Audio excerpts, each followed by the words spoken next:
Hello and welcome to Meet Our Makers, an artist interview podcast produced in association with Beats Per Minute. I'm your host, Jeremy J. Facette.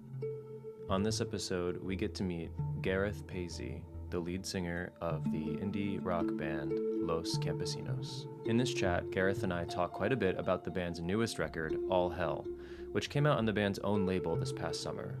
It was their first record in about 7 years, and so we had quite a bit of unpacking to do, including what led to them returning and how it was for them getting back into the studio. Gareth and I talk about songwriting, musicianship, how lyricism doesn't necessarily come so easily for him sometimes, as well as some of the common themes that he tends to write about.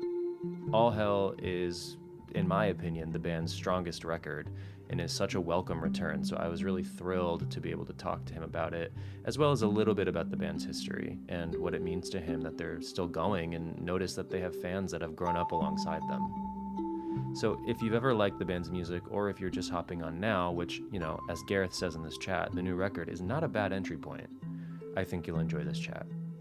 Thank you for listening. This is me meeting Gareth of Los Campesinos.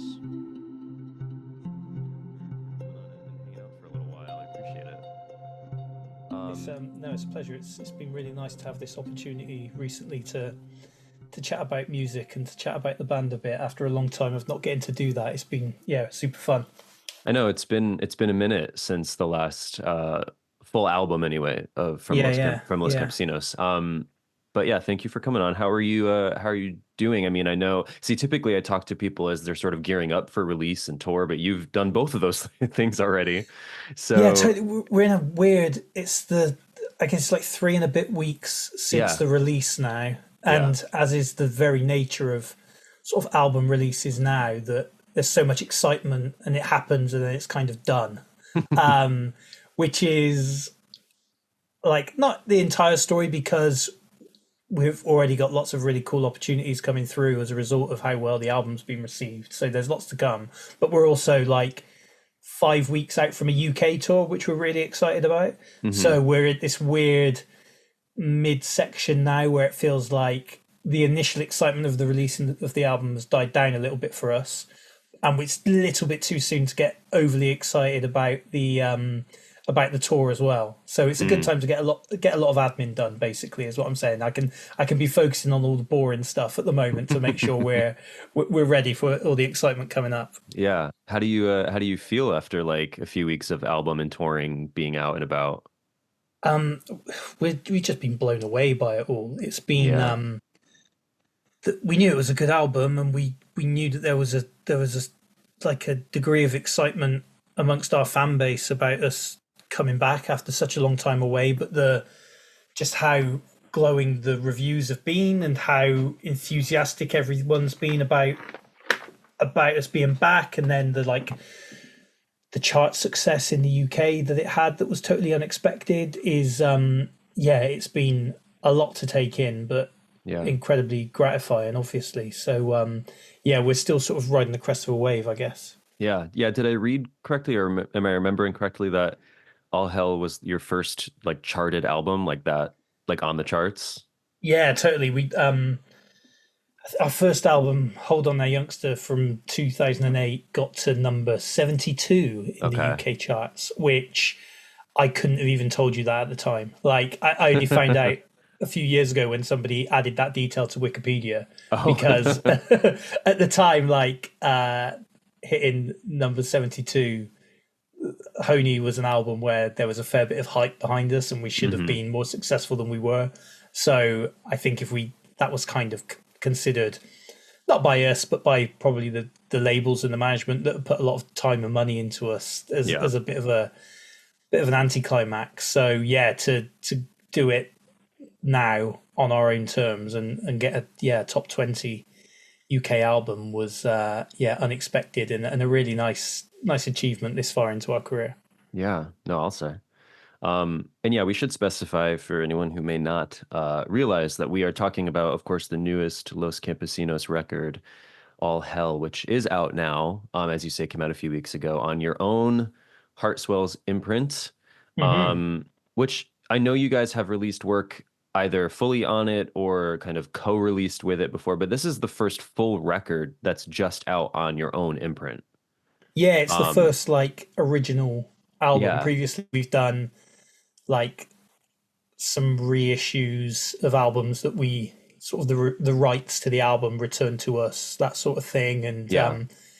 released like a compilation EP and something by our bandmate Rob, who releases under Sparky Deathcap. We released his sort of historic solo EP. So this is the first time having a proper run at a legit new release. And I guess we didn't really treat it any differently to to any Yeah. of the others, to be honest. Just like a real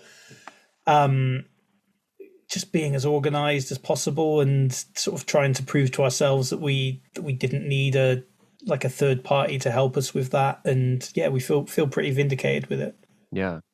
Yeah, I mean, we've been kind of talking around it a little bit, but it has been about 7 years since the Mm. last full Los Campesinos record came out. That was Six Scenes. Um, so it has been a while, and I know there was an EP in there too, and you played shows in there too, but it has been a while since the last full album. Uh, do you at all recall sort of what the impetus was then for this new record after such a time away from the studio? Yeah, so yeah, 2017 was the last time we released new music. The EP that came in the interim was like a roundup of some B-sides and 7 inches that we did back in like 2012. So Oh, wow. Okay. really, I really genuinely hadn't written a song for like 7 years. I hadn't Yeah. written since Six Scenes, the 2017 album came out, and then late last year when we started in earnest getting on with the record, that was the first time I'd even attempted to write since then, because I'm not somebody who writes for fun. I write because it's ultimately it ends up being my work, and I'm like, oh shit, if we're going to release a record, I need to hold up my end of the deal. So the input, it was weird. It was like we sort of wanted to start doing it as early as like 2020, when we kind of we had some milestone, like 10-year milestones of previous albums. So we got on the the 10-year anniversary bandwagon, and we did some shows for those, and we sold some vinyl off the Yeah. back of that. And then by 2020, it was like, right, okay, now we should start looking ahead again. And then, I mean, it's a bit of a cliche at this point, and every time I reference it, I roll my eyes at myself. But like coronavirus hit, and Yeah. then there was a period of time where any plans were put on hold, and I think it was very easy to feel defeatist about things, in terms of like, oh my god, how is this ever going to be viable to do again? How are we gonna afford to record or to play shows, or what have you? But I myself sort of let that be an excuse for too long, I think. And in that interim as well, like either just before or following the lockdowns, like people within the band having children, and understandably like having new interests outside of the band, be it in terms of their studies or how they were making money as the band wasn't able to be active. So that was another reason to think, oh well, we can delay it a bit more. But then by that point, it was largely on my shoulders. Tom, who I write with, Tom writes all the music, and he's always writing. He's a musician. He is so disciplined and so talented in getting his ideas down and turning ideas into really, really decent full form demos. And because my approach to writing is to leave everything till the last minute and panic, I like, it was me that was holding things up. And then it just got to a point where we both knew we wanted to do it, and we kind of needed to crack on and do it. So we booked studio time, and that was kind of the gun held to our head, I guess, in that, like, you've booked the studio time now. It's a lot of money to waste if you're not ready. Yeah. So then I sort of got my act together, and sort of, even if I didn't really start writing at that point, I allowed myself to move towards a headspace where I was prepared to do that. And it was nice in that it was all coming off the back of little bits of live activities. So, we were aware that people were still coming to our shows, and Yeah. there was a new young fan base. We've got a really large number of like teenage fans now, which seems strange. For, we've got fans that are younger than the band is. Yeah. So we were aware that there was a demand from certain quarters for new Lost Camp music, and I think that as well was the ego boost I needed to get on with things. Yeah. Is that typically how you end up writing? Does Tom's music come first and then you kind of lay lyrics out, or do they kind of often happen the other way? No, it's 100% always the music Okay. comes first. My approach to I was going to say I hate writing, which absolutely isn't true. I hate the idea. I hate the idea of writing. Yeah. I am not somebody that has ever seen myself as a musician or an artist in any way. So I'm not the sort of person who, like, when I'm off the clock, if you like, will sit down and think, "Oh, I've got some ideas. I'm going to attempt to write a Yeah. song." I'll never do that. I never have. And so my motivation is pressure and stress. And this wasn't the worst example of it. The the bonus that we had this time is because we were our own label and our own management, is that we could work to our own schedule. So Right. initially we probably would have liked the album to be out sort of like March, April. It ended up being July, which worked out better as it happened, but it was certainly the intention to get it out sooner. But we had the first 4 weeks in the studio and we could have finished things, but we were like, we're enjoying it. Let's not stress ourselves out. Let's not rush ourselves. Let's have a couple of weeks away and then book another week.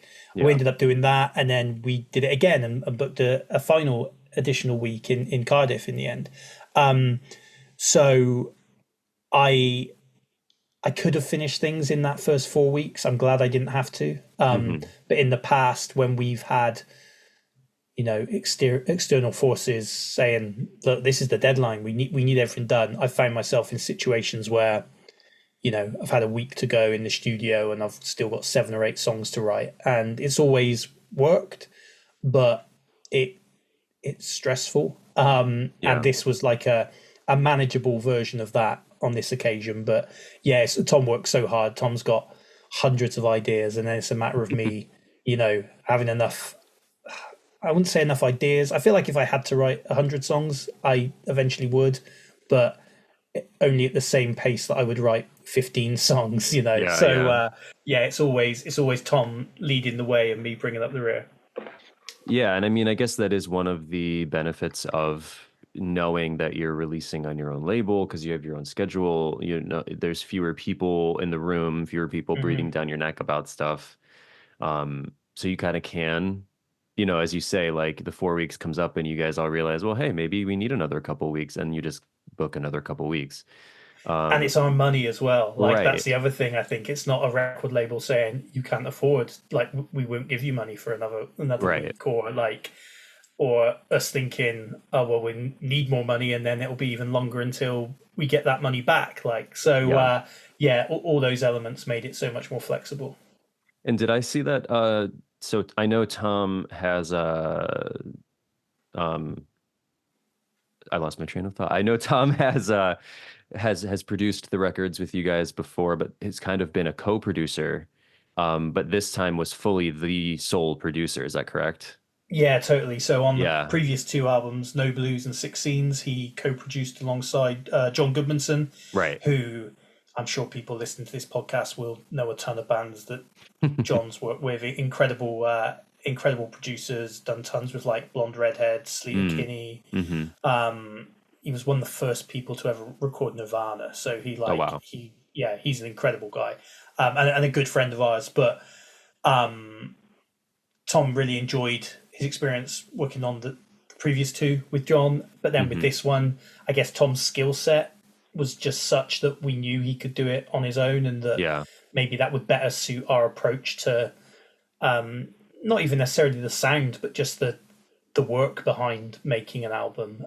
It, like, again, like previously working with John, would bring him over from the US to work with us, or we'd all travel somewhere. So it's just more cost, which you don't mind when you're working with somebody who's incredibly talented and you want to, they deserve to be reimbursed for their skills. But knowing that we could do it ourselves, and that just further suited the ethos that we have right now of like, everything under one roof sort of thing. And Tom's incredible. He's done some great production work with other acts as well. So he's really coming into his own. And I'm a little bit nervous that he's going to have more and more people asking to work with him, which you'll see his priorities split. But he'll deserve that, absolutely. Yeah, he'll just forget all you guys. Well, that's what I'm thinking. Absolutely. Oh, I doubt it. But yeah, I mean, the record, obviously you've worked with, John on the last couple records and other very talented producers throughout the band's career. But the new record does sound impeccable. Thank you. I will pass that on to Tom. He deserves to hear it. Yeah. Like I listened to it again right before we talked this morning. It is morning here. It sounds so precise, but it's not belabored. It sounds pretty immaculate to me, to my ears. Thank you. That's really nice to hear because I'm not somebody, like I say, I'm not a musician. I don't play any instruments. I don't think I hear music in the way that a lot of people hear it. Like I wish that I could appreciate. I seldom do I like come away from listening to an album thinking, wow, that album was really well produced. That's just not where my mind goes when I listen to music. I'm sure I notice when it's particularly good or particularly bad, but with this, like Tom, we knew what Tom was capable of and what he was doing, but I think by the end of it, he'd driven himself a little bit insane. And it was mixed and mastered by Andre Aramin, who's done some his like show reel is great. The stuff that he's worked on is really diverse and really exciting stuff, but they work together on the mixes and going back and forth on the masters. And by the end of it, Tom like had given himself tinnitus and was just majorly stressed and didn't know whether he was coming or going. Like, so it's very reassuring every time a review or a fan or somebody like yourself comments and says that it sounds great, because that's a relief. Yeah. And I mean, you guys, you're a big band, you have a lot of moving parts. So I would imagine that's its own sort of effort to kind of get it all for Tom and for the band to get it all to sound so smooth, but it does. Yeah. And I think one of the things that Tom's really learned over the past years is to sort of allow that big band to work with us rather than against us. I think there used to be an element of just trying to cram everything into every song. And, if there was a good idea, just stick it in as well. Whereas now I think there's an element to be like, no, it is a good idea, but there are already 5 or 6 good ideas in this song. So maybe we don't need another one. Yeah. And I mean, there is a lot of space on this record too. It's not just like constant onslaught, like you say, like 10,000 ideas. I especially sort of picked up on those sort of ambient outros that happen on a few different songs. Thank you for noticing. They were kind of neat. Yeah. Yeah, and we're still very much a band, and I, as a music fan, am somebody that still consumes albums. I don't really listen to playlists. Right.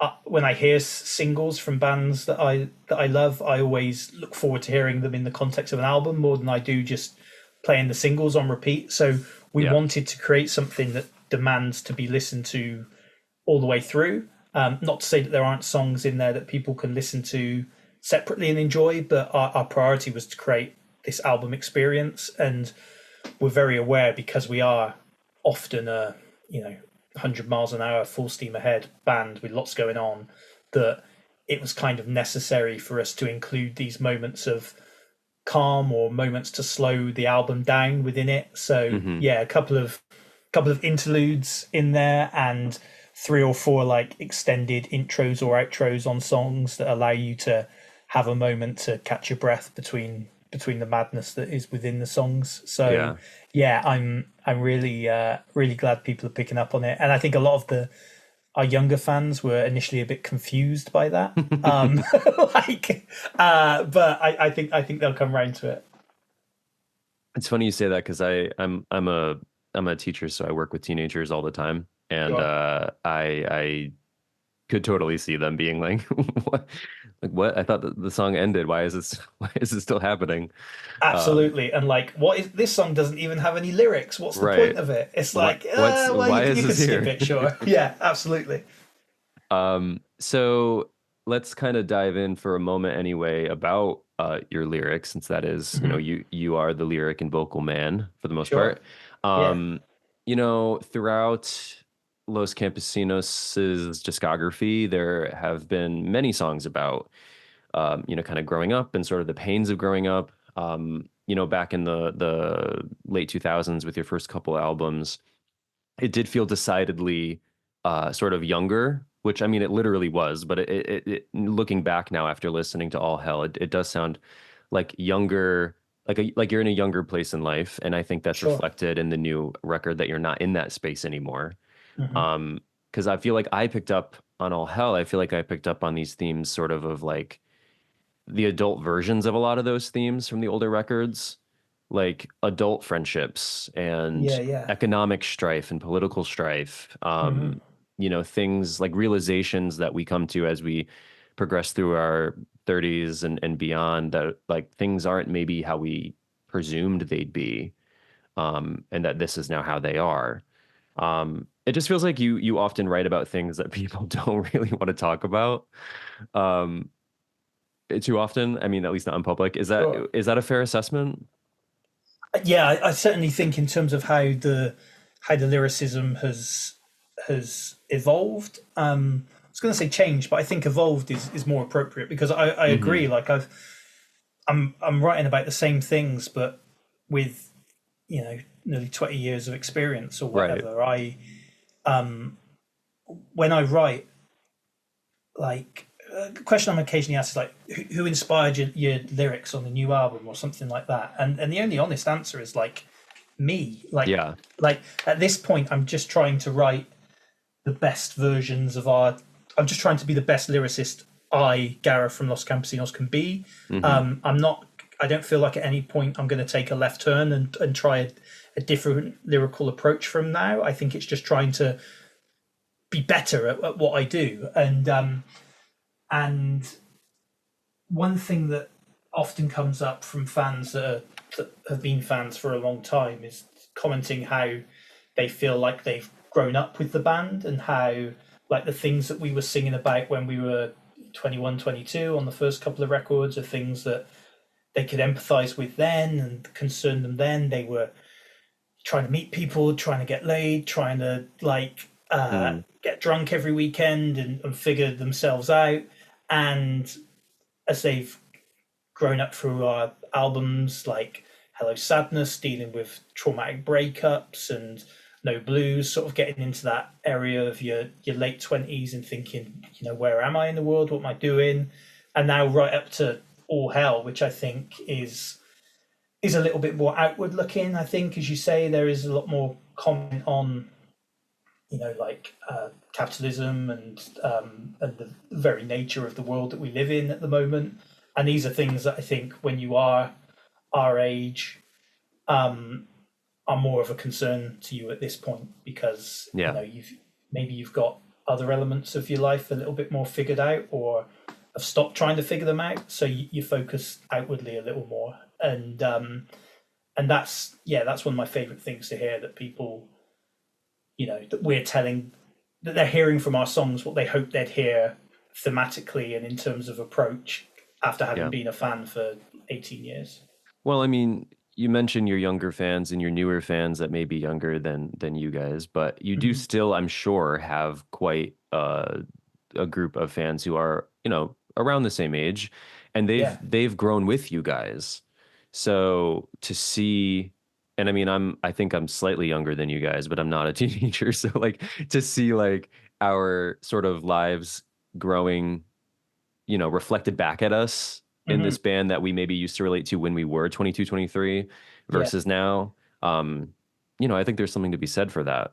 Yeah, and it's one of my favorite things when we go on tour. Like it's mad the amount of people that I'll recognize without really knowing that I do. Like I look out when we're on stage. I really like to have the audience nicely lit. I don't like it being pitch dark, because I want to be able to look people in the eye, and I want to see how people respond, like probably for my ego as much as anything else. But I don't like just staring out into darkness. I want to see people. Yeah. And the amount of people that are like, get weird deja vu with, because it's like, oh, I've seen you here before, like, or people that I'll meet at the merch desk every time, and people that I'll know by name, or I'll feel bad that I don't quite remember it because we've definitely been introduced, and that's like a really beautiful thing. And some of them by this point might be the sort of people that only go to like 2-3 shows a year or whatever, but they know that, and we know that, when LC are rolling through Detroit or Cleveland or Seattle or wherever, that's going in their diary, and they're going to make the effort to come out and see us. And those sort of like relationships that have been forged over the past 2 decades, they're really important to us. And it's really great to see those fans that have been there from the start still as invested and as excited by us as they always have been. And I mean, I think some people would probably scoff at their work being called like their most mature yet, or something like that, but I don't think of it, at least in terms of All Hell, when I call it the most mature, probably Los Campesinos record, I don't think of it in like a sort of stuffy, studious kind of way. It's more just that it's so grounded and sort of upfront and realistic about what it's reckoning with, and it's reckoning with things that are hindering us as we get older. So I just think kind of by virtue of what it's about and the sort of care with which that's treated, I think makes it feel like it's the most mature yet. Thank you. And it's still happy fun to accept that. It's still a fun record. I mean, it's very much so a Los Campesinos record. Totally. I think we've hit the sweet spot that we wanted to. There's still plenty of hyper moments in there, and there's still plenty of like, I love putting gags in songs. I love I know. I love punchlines in songs, and I don't think that's something that a huge amount of bands do. So I love to do that, but also, I have noticed there's lots of people who this is the first LC album they're getting into, and maybe in the past we've not quite pressed the right buttons for them, or they found us kind of annoying, which I get. But I think that this is a great entry level record for people that maybe haven't been into us in the past. Like, if they like this record, then I think there is something within the back catalogue for everyone that they'll be into. And that's been really fun to sort of see people, I don't know, kind of like giving us a little bit of credit for still being here after all this time, and like, okay, I'll finally give them a chance then. Yeah, that's funny. But it is also true, I think, when a band, takes a break for 7 years and then comes back, I feel like those are the moments that I find that they get more new fans than maybe they typically would from a new release. I don't know if it's like COVID. I don't know if COVID led to that a little bit, of people kind of digging into areas of the music world that they hadn't previously, or if just by virtue of you being away for so long and then returning, it's like, the 15, 16-year-old who's listening to you for the first time with this record was 8 or 9, when 16s came out. So they probably weren't listening to a lot of like, quote unquote good music.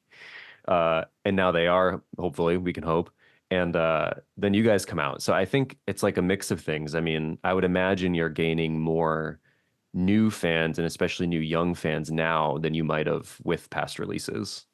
Yeah, totally. And I think another element of it is perhaps that there are less bands now. I think it's so much harder to like find good new music, because there are far less places that are giving sort of resource and time to that.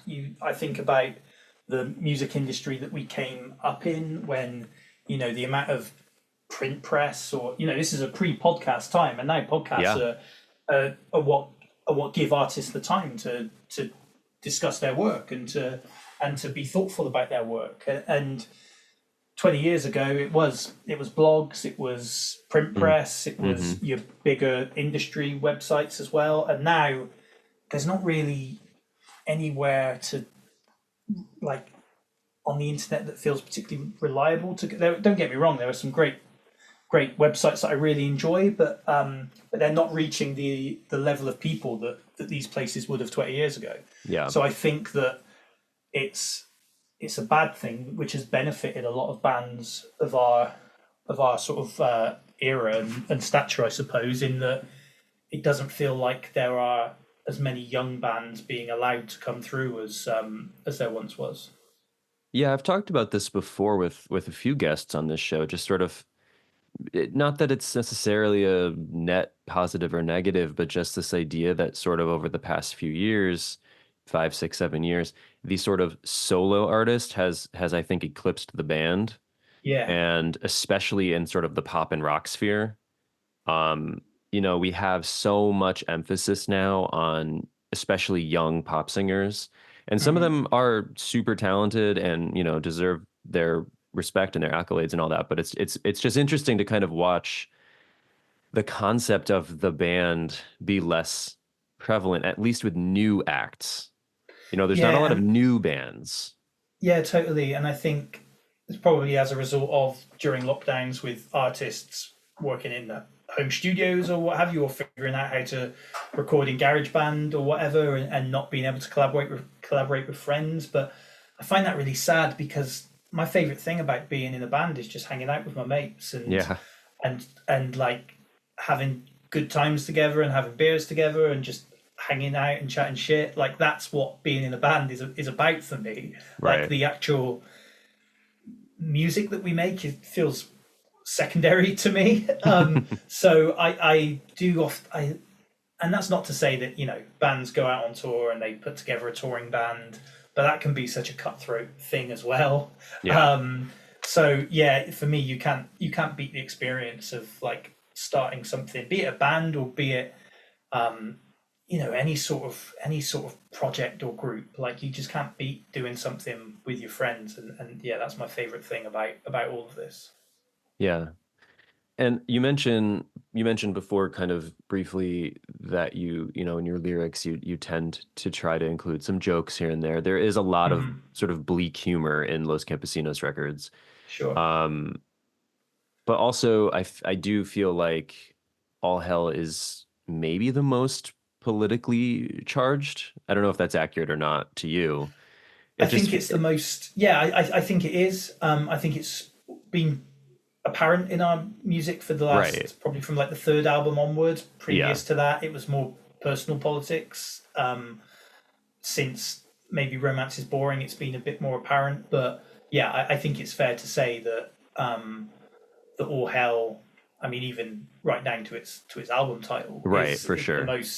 most like directly political record, I guess. Yeah, and I mean it's not that it's like a screaming, scathing, loud protest record, but there's a lot of commentary about politics and society and capitalism and the economy kind of laced throughout it.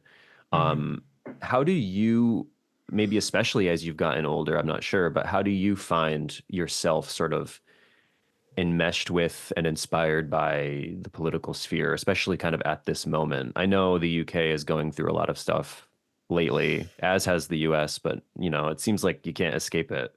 Yeah. I think very much ebbing and flowing between the US and UK. When one has a relative moment of normalcy, the other takes up the mantle to do something insane.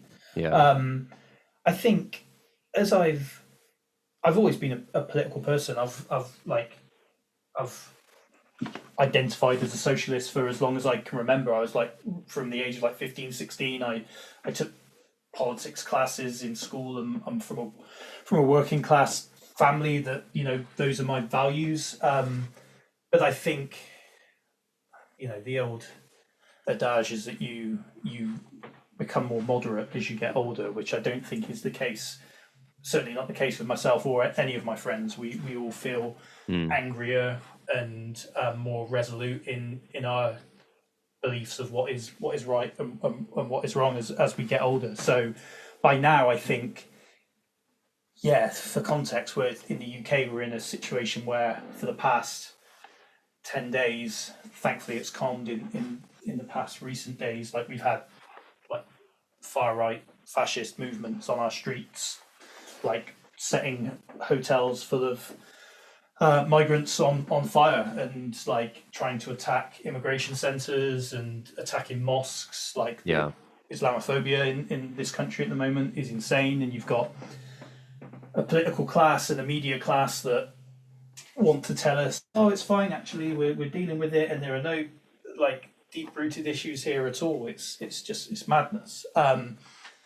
And to exist in a wealthy country like ours that sees as much inequality and as much discrimination as we do is just, it's not necessary. And the only reason that it occurs like this is to protect the interests of those, is to protect the status quo, to protect those that are in power. And I don't see how, as somebody that is politically engaged, I don't understand how that couldn't make its way into our lyrics, because it's something that we are faced with every day, and that we I'm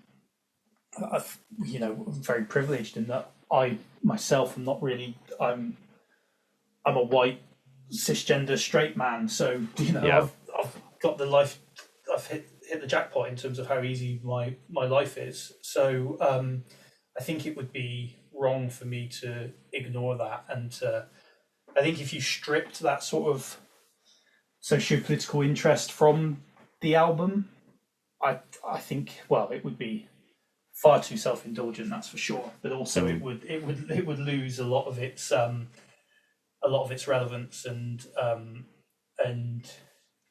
I don't think it wouldn't feel as worthwhile as it does to us in its current state. So, yeah, I think it's going to be really interesting to see what music continues to be made over this next few months from guitar acts in particular, because with the state of things in the UK, and with the situation that the US finds itself in as well, with the uncertainty, but also the, like, certainly one option way worse than the other, but no good options. And the way that I'm looking at it is, it's going to be really interesting to see if bands can. Hopefully, they won't want to try to avoid writing about those things, but I'll be very interested to see if they manage to do that. Yeah. So would you say you feel like it's sort of a responsibility for you to kind of document how these things are going down, or how they affect others, and how it moves you? I think it's a responsibility to me personally. I wouldn't say it's a responsibility for all bands, right? But I think it would be disingenuous of me to feel how I do about things, and to not allow that to not only infiltrate our lyrics, but infiltrate how we are as a band and how we approach being in a band. Be it, the way that we approach playing live. There are a set of rules that we have with regards to low income tickets being available. Like 5% of tickets for all our shows are available in the States, just $10. So standard ticket would be $30, but 5% of the full capacity of the venue is $10 for low income and unemployed fans. Just no questions asked. We will only play accessible venues. We insist on all venues having gender neutral facilities, so that our trans and non-binary fans are comfortable and feel valued, and these are things we do in the UK as well. So when we do well, we try to spread that positivity and donate as much money as we can to charities and causes. And I think that it's very important to us. I'm not saying to all bands that should do this, but to us, how we feel as people and the things that we value. If we didn't do those things, then we'd be cheating, if you like. Yeah. And then on the flip side, of the heaviness that comes with sort of trying to document the times, you are also pretty known for incorporating like sports metaphors. Sure. Yeah. And especially football connections. And I think you've pretty much been doing that the whole time. What is it then about, if politics and socioeconomics and capitalism inspire you on one end for XYZ reasons, what is it about that sort of world of athletics that inspires you? Why do you keep going back to those metaphors? Sure, I think in some ways it's the same in that my approach is like write what you know, like, and I know about football. That's like my primary hobby, so it finds its way in there inevitably. But I think sort of growing up there was a real feel that for a lot of people there's a crossroads moment where you choose art or you choose sport, and like you can either be a jock and a sports fan, or you can be a sensitive person who likes art and music, and I think a lot of us probably make that choice at one point, but we don't need to, because I feel like they go hand in hand in like the drama of sport, and the ups and downs of sport are, that's the drama and the ups and downs of life. And when you're singing about love and romance, those feelings are also felt in the highs and lows of your team doing well and absolutely sucking. So like, to me it's a reliable well to go to when I'm trying to describe a feeling and I can't quite put my finger on it. Then I think like, well, what is this? How does this relate to soccer? Like, how would I feel? What would this equivalent be in terms of being a football fan? And then it goes in the song. And there was a time, I think it's literally probably only the first record I resisted that. That was when I very much thought that I'd chosen to be an artistic person rather than a football person. And then I sort of realised, no, I very much need to be both. I love both. So I love it when I get those references in, and I know that there's always like a specific type of person that within our fan base that will absolutely love it and will go through the new album just listening for the football references. It's always really fun when we play live as well. Like, a lot of the time you'll be performing a song and you're on a weird sort of autopilot where you're singing without even realizing you're singing, and then I'll sing like a football related lyric, and I'll notice maybe a group of like half a dozen lads 3/4 of the way back to the venue huddled all together that will just respond to that lyric as though they're celebrating a goal or something. So I love those moments. And so, like I said about how like being in a band is about friendship to me, so much of my experiences of sport are about friendship as well. So I think it they go in hand perfectly. Yeah. I want to touch on two specific songs. One being KMS, which is the first song in quite a while, with Kim singing lead. Yeah. And with someone besides yourself in general singing lead. Did you always know that was going to be a Kim song, or like how did you guys land on that being the one? Yeah, we did, and it came last basically. Oh, okay. It was we felt the record was great, but was missing something. And much in the same way I said about how we incorporated these instrumental tracks and their intros and outros to pace things and to give people a breather, it was very much like having a great Kim fronted song would provide that as well, but would be more present. It wouldn't just be something to let pass you by. It would demand your attention, but be respite from just me shouting like I have done like for the previous 38 minutes of the album or whatever it is at that point.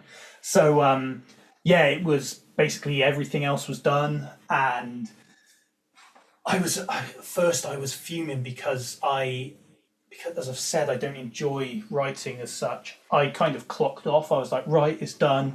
What a relief. I don't need to think about going into this mode for another 18 months or whatever. And then Tom was like, look, I've recorded this. I really think we could do with a Kim song. And after probably like 2 hours of just despair and me thinking, how can I go back to that mindset? I can't possibly do it. I just like sat down, and within 30 minutes it was finished. And I was like, very rarely does that happen to me. Very seldom is it like, oh, a song is written. It's a lot more back and forth than that, but it just happened like that. And I did the vocal demo, sent it to Tom. He was like, "Yeah, that's perfect." Usually, there's like some back and forth with me and Tom on melody or rhyming structures or things like that. But Tom was like, "Nah, this is perfect." And then to just be able to message him and be like, "Right, you're singing the song. We'll book the studio next week. Like, get to grips with this." And yeah, we love how it turned out. It ended up being a single, and it's really not like I get to enjoy it in a way that I don't get to enjoy other LC songs because it's my vocals, and so I'm obviously like, it's weird listening to yourself and enjoying the song in the same way. But playing it live as well, I love having a moment to sort of disconnect slightly and go to the back of the stage and just watch the song happening without me. That's a really, really nice moment for me. So yeah, the response to that one is probably my favorite response to any song in the album, in that like it justified that Tom was right to think, hey, we need something else in this. And yeah, it's a really important part of the record.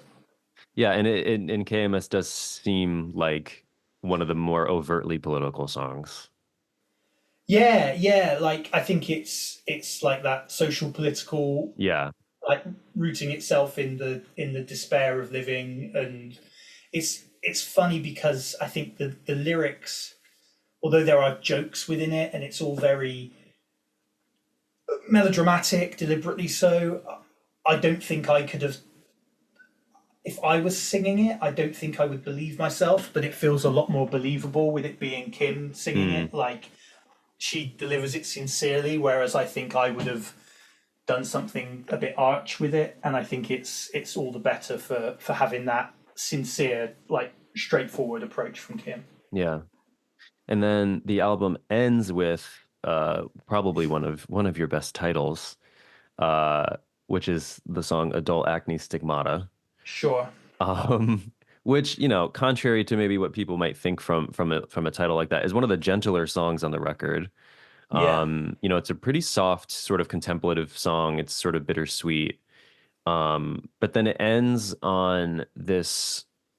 It ends with the title of the record. It ends with the line, "It's all hell." But before that, you do, the speaker is speaking to someone saying, "You're beautiful. The sky looks beautiful, but we both know it's all hell."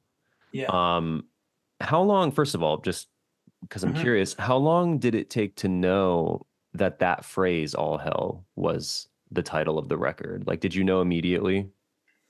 There was, naming an album is one of the most traumatic things to do, but it wasn't in this case. We like, maybe at the end of the first stretch of recording, I would have probably trying to lead Tom. I was along the lines of, "Oh God, we got to think of a title for the album as well."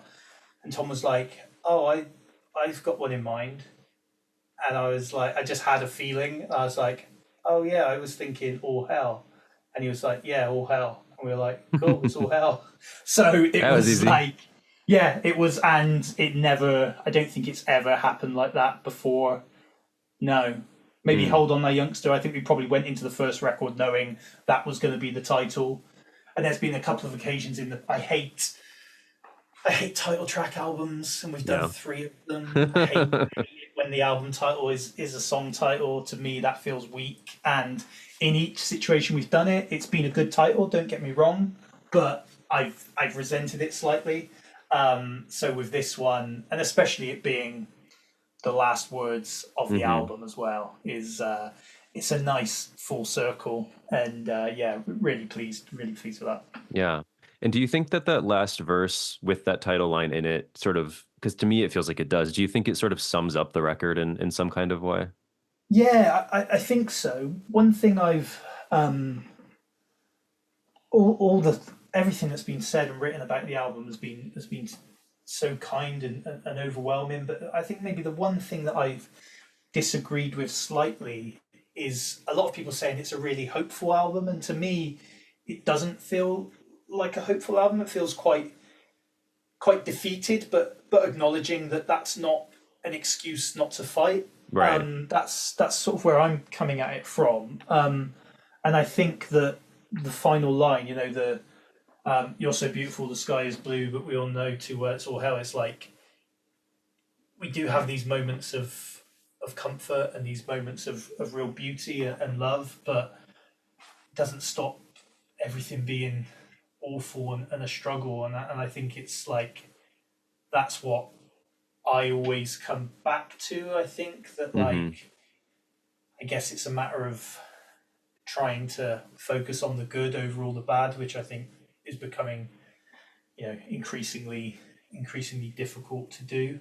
Um, but I think those things being coupled together at the end of the song, hopefully people will take something from that and know that you can still find these moments of beauty, and that's why there's so many gags and so many jokes littered through the album as well, because everything goes hand in hand. Everything is awful, and the world is killing itself and putting people through immense suffering and trauma. But Yeah. we still have to we still live our lives, and we still find these moments of clarity and comradeship and celebration within that, and often feel guilty for it, I think. So yeah, it's certainly not. It's not offering any answers. Don't get me wrong. There's no. I don't think there are any answers within the album, but I hope it does a good job of sort of reflecting people's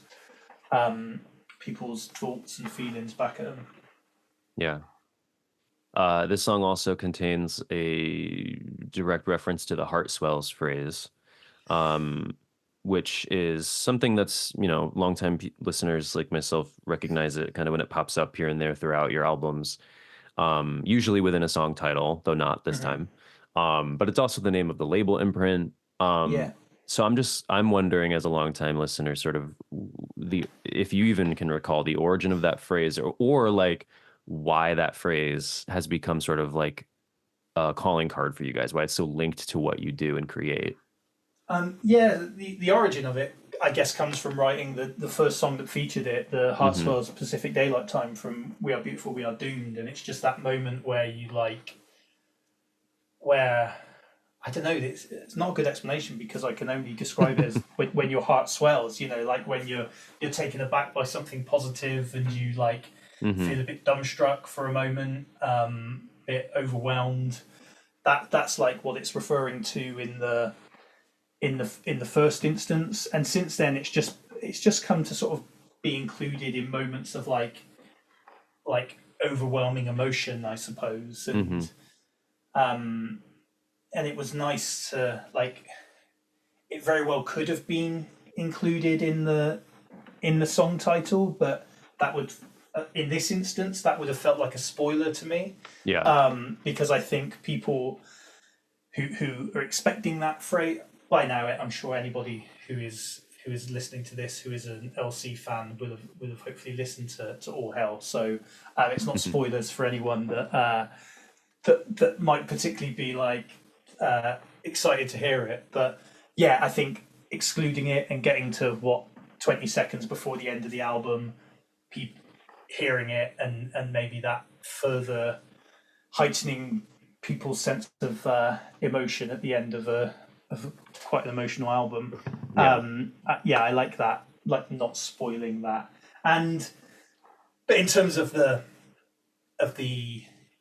using it for the record label name, I think I can't pretend that that's really anything more than it's a nice phrase that is associated with us and It is a works nice well as phrase. a works well as a record label title and looks nice written down. So yeah, Yeah. that's pure branding. Right, right. No, that's totally fair. Um, and it is, now that I'm thinking of it, it is sort of, if you think of it as representing those moments where your heart swells, whether it's from Mm-hmm. joy or sadness, just sort of Mm-hmm. overwhelming emotion. I mean, placing it where you place it at the end of a song that does kind of sum up the very deep bittersweetness of the record, um, actually makes a lot of sense because it's like those are the moments maybe that we can only hope for, at this Yeah, point. yeah, I think so. I think so. Yeah. Thank you. So you mentioned before you're going out on tour again soon. You're just coming off a tour, mostly here in the States. How has it been for you guys playing these new songs, most of which were for the first time? Yeah, it's so good. Like Yeah. we love playing live, and I think we do consider ourselves to be a live band. Like we thrive in that environment and that sense of community that is in the room when we play.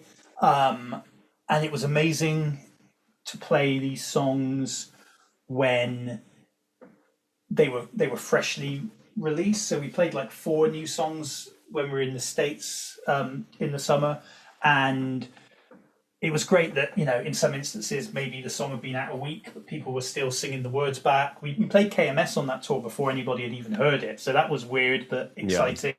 Because we've never really done that as a band. We tend to not play new stuff until people have heard it on an album. But so these UK shows that are coming up in September are going to be, I'm so excited. I can't pretend to play it cool. Like, I just can't wait. It's going to be really difficult to come up with a set list because the album has been received so well, and I think the majority of our fans do just want to hear the new stuff. But then it's really tough for us to get out of old habits of, like, when we get to this part of the set, this song does really well, and it'll be, I think it's inevitably a little bit of trial and error, and you'll come off the stage one night and be like, nah, that one needs to go later in the set, or that one can't come immediately after that one. But that's all part of the fun of finding it out. And I just can't wait. There's a lot of 7 albums in, there's a lot of excitement of being able to just play a song that you like just once in a tour sort of thing. Like, you have a lot, you guys have a lot to pick from. Yeah, totally. So it's nice to sort of even if the standard set becomes like what we would consider to be a good strong set, because there is an art to that, and you can't just, unless you're Yola Tengo, you can't just pull songs out of a hat and decide what to go with. So I think it's when you get to encores that you can really have fun with it, and you can just what do people want to hear? Yeah, I think we can just about manage that one, and that's going to be super fun. All the shows bar one are sold out, and we got a couple of weeks yet to sell that one out. So they're well, kind of what we were saying earlier. These are our biggest ever, of the 6 cities we're playing in the UK. Each one is our biggest ever show in that city. Oh, nice! Which is crazy to do that this far along. So we can't wait, and we're hoping that. Already we've had festivals in touch in a way that we never have before, trying to get us to do some exciting stuff next summer. And I think we're all, despite having real life jobs and children and commitments, we are all so excited to really give it all we can next year. So hopefully that'll mean a trip back to the States as well. Yeah, I hope so. Yeah, I did not get to catch you guys when you came by just now, so I'm hoping for next time. Well, we always come back to the States. That's the thing. It's never more than 18 months between US trips. We play the US. A mad detail is that in our career we have played more gigs in North America than we have in the UK. Oh wow! So okay. that's So not for the US fans to get complacent and think they can miss us on the next stop, but But it was okay if you missed us on the last stop, but not the next one. Well, that's good. That's good to know. All right. Well, All Hell, the newest Los Campesinos record, is out now, which is nice to get to say. And if you have not heard it yet, I don't know what you're waiting for. Hopefully you can catch them on their upcoming tour or tours.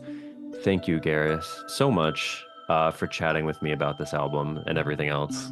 Oh, no, it's been a genuine pleasure. Thank you for having me, Jeremy. Likewise. It's really, really nice to get to do this sort of thing. Thank you so much. I appreciate it. Cheers.